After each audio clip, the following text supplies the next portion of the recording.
Assalamualaikum viewers, hope you are all doing well. So, welcome back to our new video which is about our fourth play, A Doll House by Henrik Ibsen.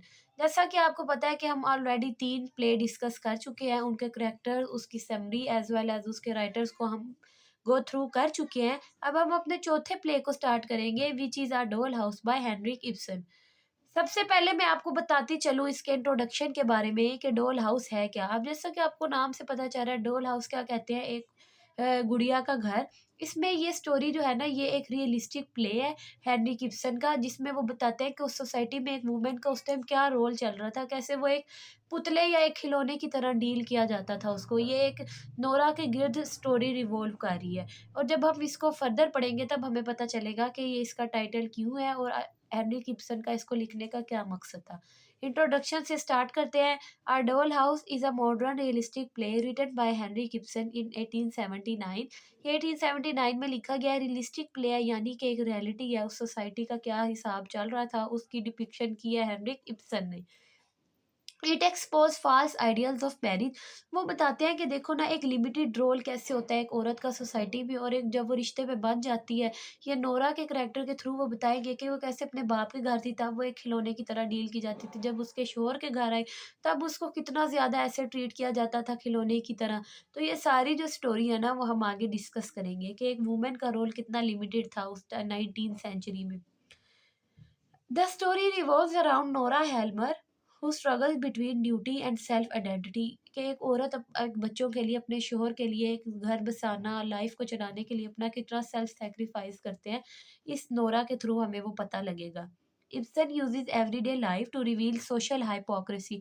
वो उन characters के through ना real life को depict करेंगे और दिखाएंगे कि उस दौर पे जेंडर इनइक्वालिटी कितनी ज़्यादा थी। The play ends with Nora bold decision to seek freedom, making it's a landmark of modern drama. इसकी सेटिंग क्या है?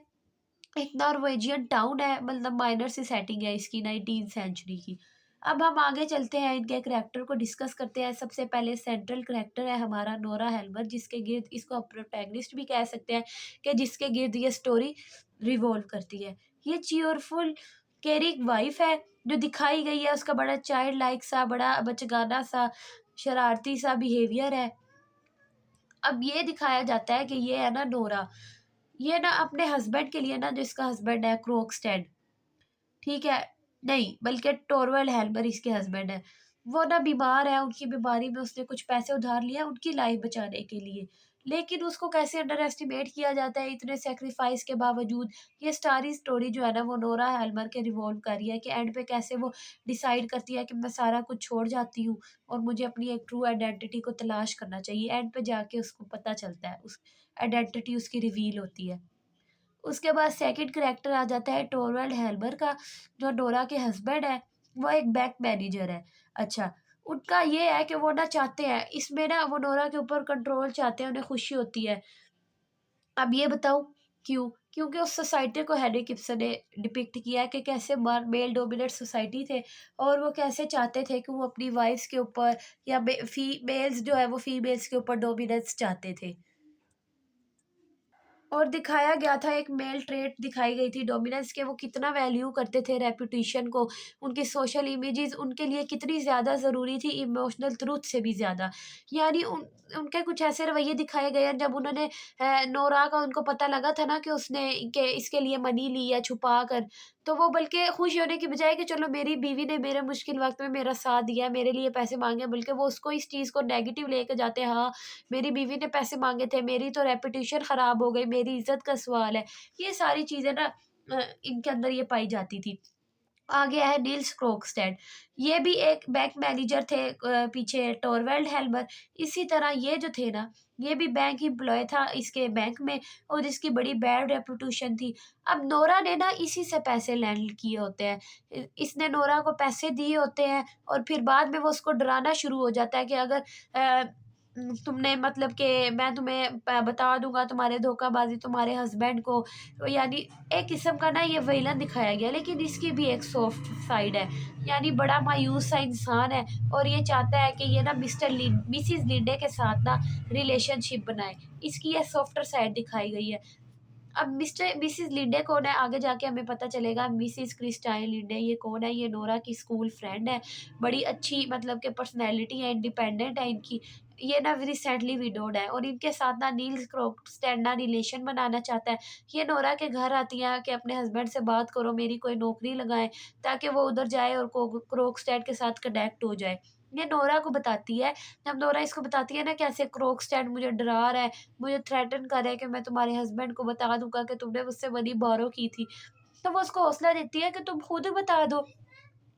मतलब कि तुम क्यों नहीं बता रही? ऐसे तो तुम्हारे लिए ज़्यादा मसला है। अब ये 2 साइड्स दिखाई गई है कैरेक्टर्स के थ्रू, एक नोरा के थ्रू और एक क्रिस्टाइन लिंडे के थ्रू, कि नोरा जो है उसको कितनी ज़्यादा ख़्याल करना पड़ता है एक अपने हस्बैंड की रेपुटेशन का, उसको कितनी चीज़ें दे के चलना पड़ता है। और इसके कंट्रास्ट में लिंडे है जो उसको दे रही है, करेज कर रही है, इनकरेज कर रही है, वो औरत दिखाई गई है। ये कंट्रास्ट दिखाया गया है। आगे है डॉक्टर रैग। ये डॉक्टर रेड जो है ना, ये क्लोज फैमिली फ्रेंड है हेल्मर के। ये सीक्रेटली लव भी करते हैं नोरा को, लेकिन ना ये बड़ी एक डिसीज से गुजर रहे हैं, फैटल डिसीज है, इनको पुश्तैनी इनकी चलती आ रही है। ठीक है, ये ना दिखाते हैं इसका ना बड़ा अच्छा सा काइंड सा करेक्टर है, मोरल इसके अंदर है। ये रिस्पेक्टेड सा पर्सन है, ये नोरा की ओवरऑल जो है ना प्ले के अंदर मदद करता है। उसके बाद ये चिल्ड्रन बताए गए हैं नोरा के, आइवान, बॉब, एनमी। ये जो नोरा के चिल्ड्रन है ना, ये इसलिए दिखाए गए हैं ताकि बताया गया है कि पेरेंट्स के एक्शन जो है ना वो बच्चों के ऊपर कितने अ, असरअंदाज होते हैं। और नोरा को दिखाया जाता है कि एक औरत अपने बच्चों की परवरिश के लिए, अपने बच्चों की देखभाल के लिए कितना कुछ कुर्बान कर जाती है, सिर्फ़ और सिर्फ़ कि उसके बच्चे अच्छे पढ़ लिख जाएँ, उसके बच्चों की अच्छी तरबियत हो जाए। इसके अलावा 2-3 हमारे माइनर करैक्टर हैं, उनकी मेड का करैक्टर है, हेरोइन का, और इस तरह हम इन करैक्टर्स को वाइंड अप करेंगे और इंशाल्लाह हम अपने नेक्स्ट लेक्चर में इसकी समरी को एक्ट वाइज़ डिटेल समरी को डिस्कस करेंगे। तब तक के लिए अल्लाह हाफ़िज़।